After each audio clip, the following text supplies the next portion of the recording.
Good morning, good afternoon, good evening. Thank you for tuning in for today's episode. I'm your host, Ayushi Agarwal, a fellow IIM Indore alumnus, and I'm thrilled to be conducting this. Whether you are an IIM aspirant or a seasoned professional, our goal is to share stories, experiences, and insights from distinguished alumni, industry leaders, and experts, and of course, have some fun like always. So let's get started and welcome our guest for the day. She is Dr. Nitya Saxena. She is an FPM batch pass out from IIM Indore. Thank you for joining in.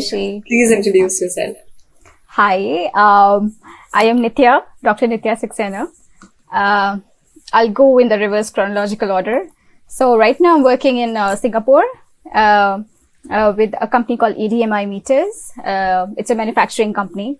So I'm working as a data scientist and in a business intelligence department and helping my company actually to streamline their supply chain and manufacturing process monitoring from management side. Before this, I'm in Singapore since 2019. So I've worked with one more company before this. Prior coming to the Singapore, I was with UNICEF in Delhi. I was placed as a state consultant with them. And again, so my career has been in data and quantitative analysis side only. So in UNICEF, I was with them, helping them to derive insights from child malnutrition data that they have collected across the states and provide them with the required help. For example, giving the proper feed at the community itself, they can improve, or if required, then we bring them to a hospital care. Before that, obviously, I passed out from IIM Indore in 2018. So I pursued my PhD in economics. Broadly, I worked on two questions. One is related to disease burden and one is related to Ayushman Bharat insurance scheme, the analysis of post-hospitalization data. And prior to that, I did my undergraduation from VIT University, Vellore. So that has been my career path. More or less, I have been working in data analytics domain only for now 13 years. Thank you, Nitya. Thank you for such a lovely introduction. I look forward to getting you more in this interview. Having said that, tell us about your greatest success or proudest moment and what, in your opinion, were the skills, qualities, support, maybe circumstances that enabled it. The proudest moment was actually not when I got into IIM, but when I got IIM calls. Yeah. So that kind of, gives the credibility, okay, yes, at least my thought process is in line with the, premier institutes of India. They do find all these things worthy. Yes. So for FPM application, we had to write a SOP, statement of purpose. Yes. And I wrote that with my full brain and heart in it, like how it should be. So I got calls from Calcutta, Bangalore, Kozhikode, and Indore. Wow. 4 places. So that was really a proud moment to be true. Yes, and as it should be. Yeah. And the interesting part was that for FPM, the interviewers or the professors from the university do not travel around to take the interview. Yes. But we have to fly to the campus and give our interviews. I didn't know this. Yes. So that was the difference. Okay. And so you flew to all 4 campuses? Yeah, I visited all 4 campuses. That was the best part, actually. You got to see every campus. Yeah. Please tell me that IIM Indore campus was the best. I will say Kozhikode. From beauty perspective, because it's really green. It's really green because naturally it's a tropical climate and a lot of rainfall, right? So Kerala itself is beautiful. I mean, nobody can deny that. Yes. But our campus is definitely second best. I know, in beauty. Right? Yeah. Okay. So it was a very enriching experience. Yes. Altogether. I was grilled for my own research question, and I got to meet so many FPM students there. There were seniors who were helping us out to understand the campus. I made really good friends during the entire time.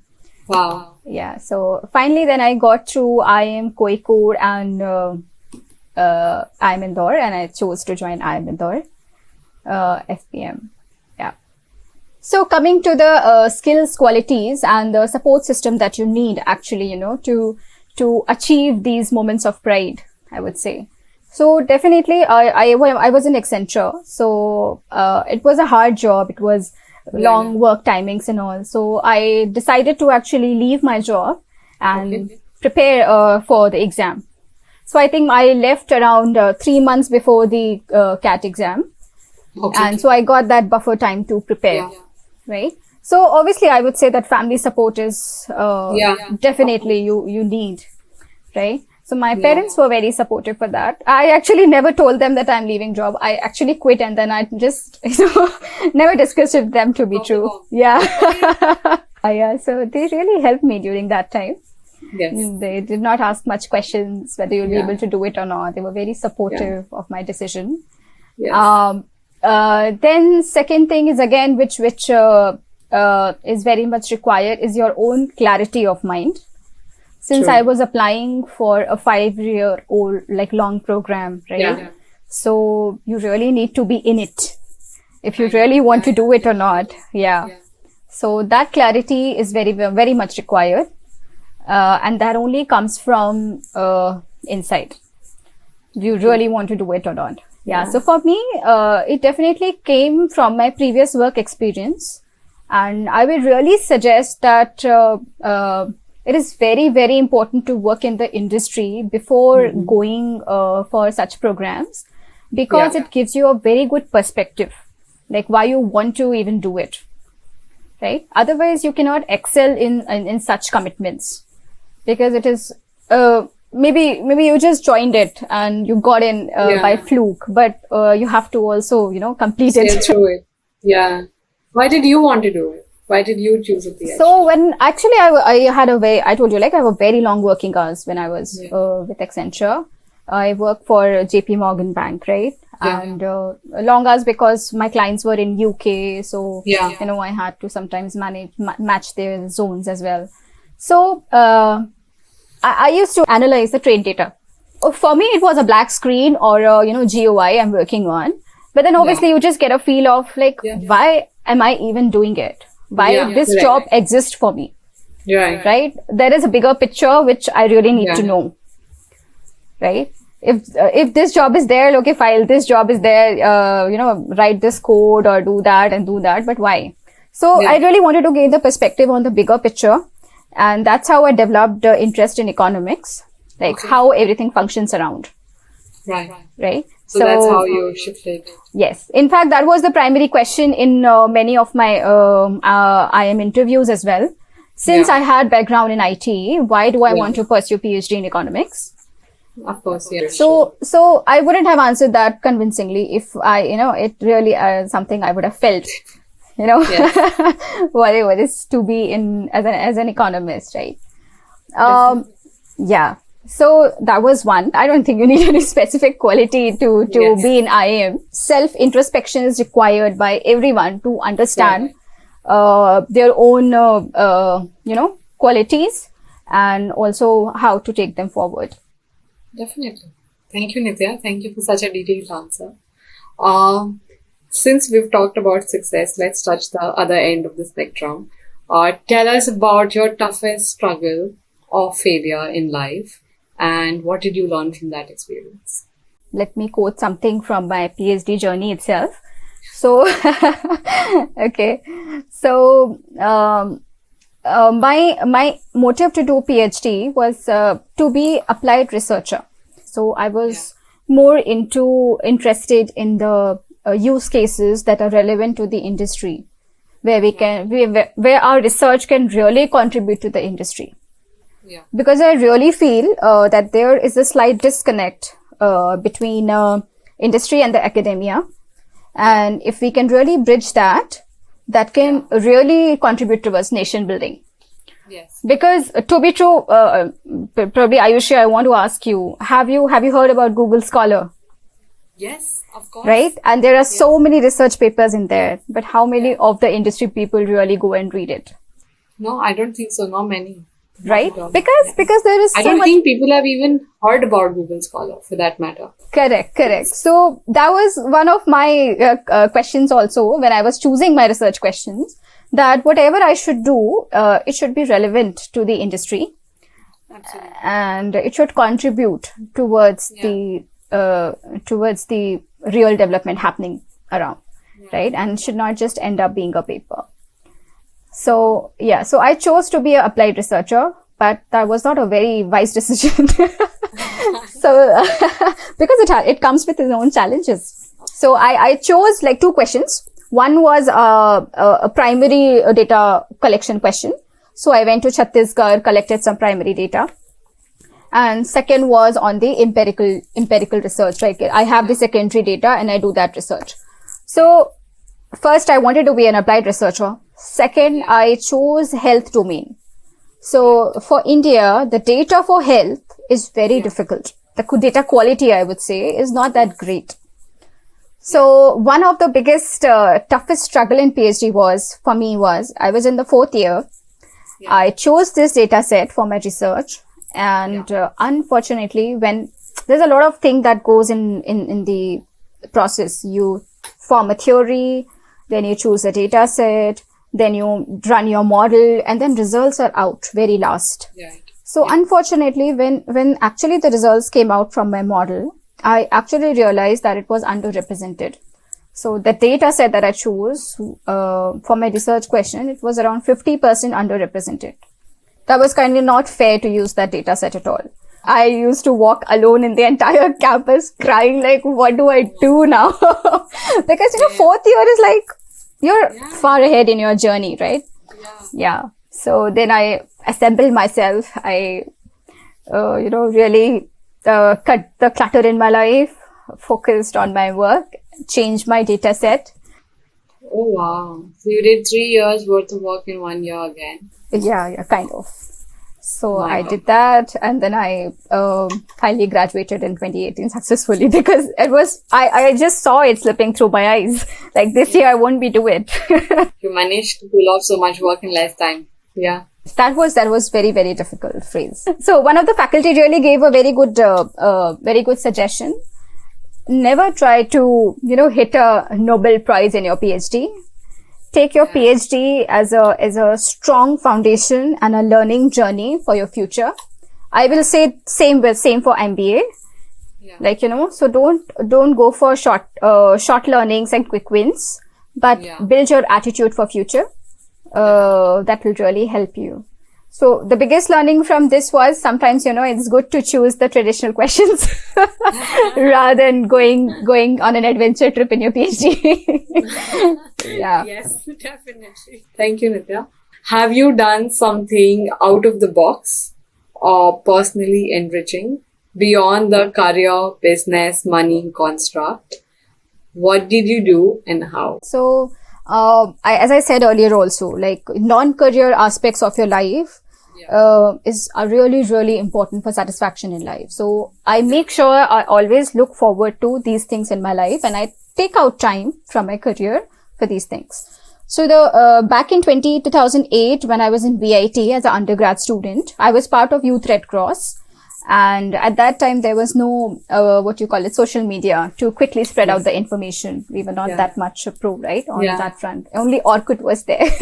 And so at that time, there were many blood donation requests used to come from CMC. It was randomly float as a message, like personal messages. So as a team, what we tried to do is we developed a database basically of blood donors, whosoever comes up to donate, and also try to match that demand supply through our Youth Red Cross. That was one. That was really a good initiative that I say, and our team in VIT is still continuing to work on these things. Next, when I was in IIM, I was a scribe. I volunteered as a scribe to the visually challenged students. So right, we have a few visually challenged students in our school. So I used to write exams for them. And so usually being from economics, usually I was called to write their finance or economics exams. And they used to get, I think 20 minutes extra on every 1 hour. Oh, okay. Okay. Since there's a lag in, answering and writing and kind of Yes, things. Yeah. plus the dictation and yes. Correct. Yeah. Yeah. So, finance exam was some 3 hours. So I used to sit for 4 hours, 5 hours writing their How do you manage exams. that? Like you have to calculate, they'll even dictate the calculations to you, is it? Oh my God. I can talk at length about my experience. These students are so brainy. So I scribed for 2 people, and one of them was superb in mental maths. Oh. Yeah. So I was just reading the question. I just read the question to them, and this guy, he used to calculate while I calculate on the calculator, and then give the answer. Is this the answer? Yes, that's the answer. And it's very interesting. So another girl was there. For her, her mother probably taught her all the things by scribing on the palm like this. For example, there's a demand supply graph for economics. So I had to teach her like this only.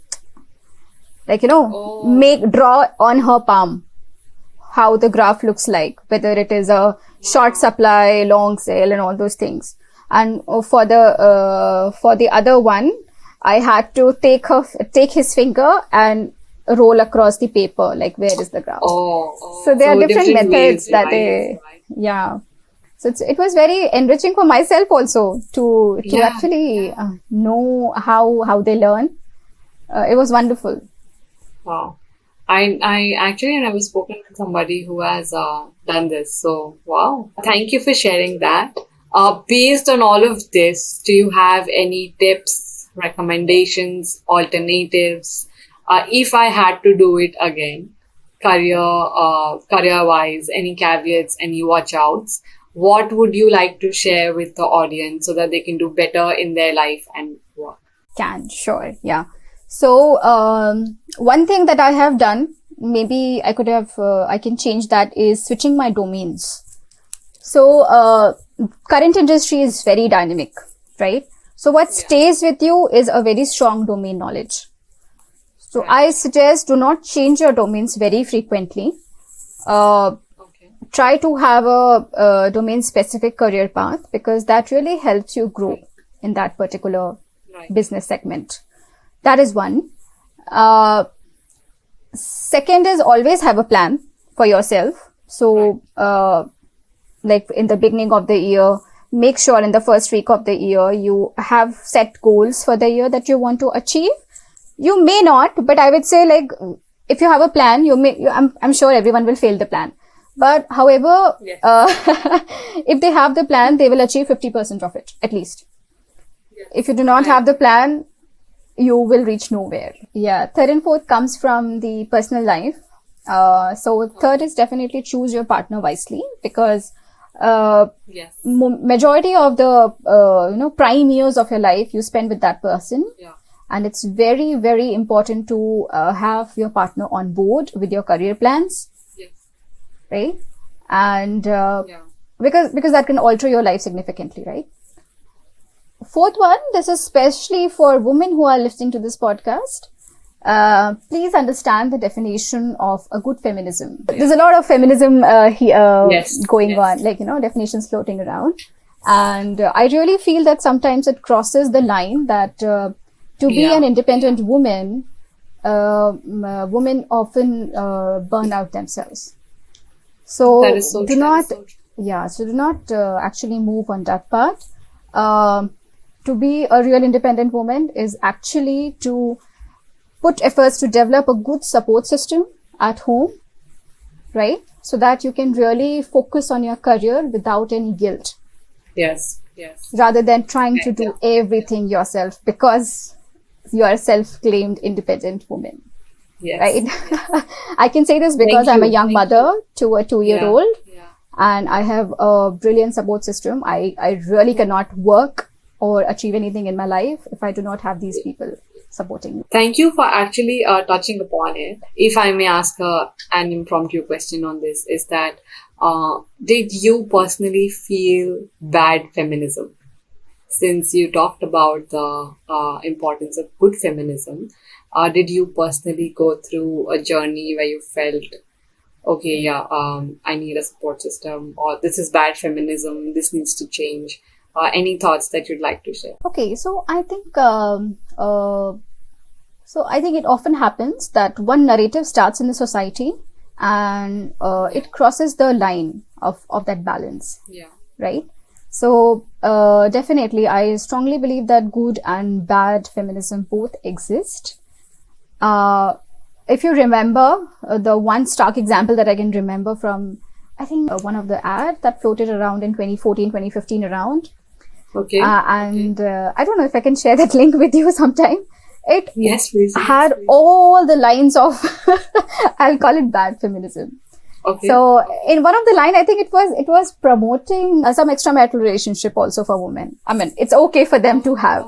So it was actually criticized a lot, that particular ad at that time. So there was a big debate around this. Yeah, there was at that very time.